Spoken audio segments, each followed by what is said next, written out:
There are many horrific devices of the distant past that were intended to inflict unbearable pain or to flat-out kill their target. Some of tese, such as the brazen bull, a brass statue in which a victim would be burned alive, sound pretty terrifying. The breast ripper or a pair of anguish are other examples of things that you just know you wouldn't want to have happen. But say you were a captive and those in charge threatened to bring out the wheel, the Catherine wheel. You might think, well, that doesn't actually sound so bad. You'd be in for quite a shock. We'll explain why in this episode of the infographic show. The Catherine Wheel-worst punishments. According to legends, the Catherine wheel is named after St. Catherine of Alexandria, who is a patron to those academically or philosophically inclined, and prevents unexpected death. Now, there is no mention of this individual before the 9th century, although she supposedly lived in the 4th, so it is suspected that she did not truly exist. Nevertheless, her story was a well-known one that began in Egypt. She was believed to be noble, if not a princess, as well as very studious. However, some might consider it less than wise that she rose up to protest the wrongs of the then Roman emperor of the time, Maxentius, who was relentlessly persecuting Christians. Maxentius allegedly selected several scholars to engage in a battle of wits with the young Catherine, but ultimately the wise men lost. As a further insult, while she was imprisoned for her words, Catherine managed to convert many of Maxentius' soldiers and even his wife to the Christian religion. Needless to say, that didn't exactly sit well with Maxentius. After torture, in which she declared Jesus Christ her spouse, she was sentenced to death. This is when the wheel came into play, which was the intended executionary device. The story goes that it shattered at her touch, and so, in desperation, the emperor ultimately had her beheaded. She was then carried to Mount Sinai. Interestingly, later on, Saint Joan of Arc identified Catherine's voice as one of the several she heard. So, what is this wheel that Catherine had miraculously escaped?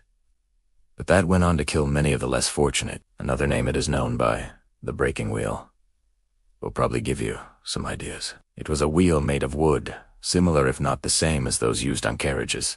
In addition to being made of hefty wood, these wheels were outfitted with a metal rim, though sometimes these would be modified so that they could inflict further damage with protruding iron blades. These massive wheels would then be dropped on convicts all over their bodies, breaking bones upon impact. Another approach was to tie a person to the wheel and hit his or her limbs with iron hammers or bars while the wheel was rotated. As long as bones were shattered, that was all that mattered. The exact amount of wheel drops or hammer hits were already determined beforehand. This would depend on the extent of the convicts' crimes, such as if they committed acts of robbery or of murder. For the worst offenders, efforts were made to better match their punishment to their crimes. For example, sharp pieces of wood would sometimes be set underneath a victim to bring yet further torture. On the other hand, for those they wanted to spare the worst, they could deliver a fatal blow during the wheel dropping or iron hitting process, or right after it was over. Unfortunately, most were not so lucky, and the bone breaking was only the beginning,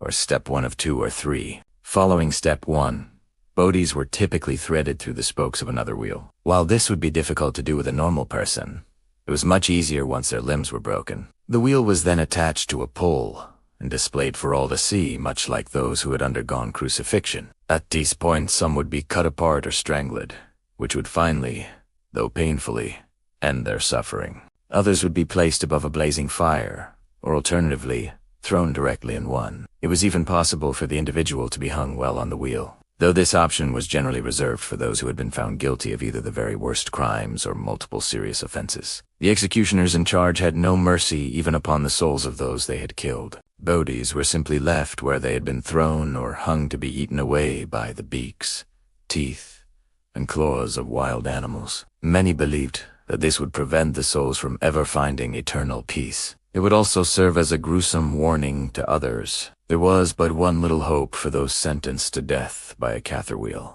and that was if they somehow became disengaged or if the wheel in some way failed to do its job. In these circumstances, it was seen as divine intervention, and the convict's life would ultimately be spared.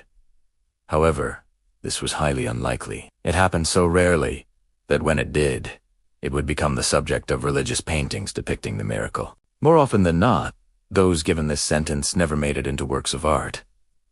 Further, their suffering could drag on seemingly endlessly before they died. There are stories of a murderer in the 14th century who held on for 3 days before he expired. Another time, a man by the name of Bona Dies lasted for 4 full days and nights.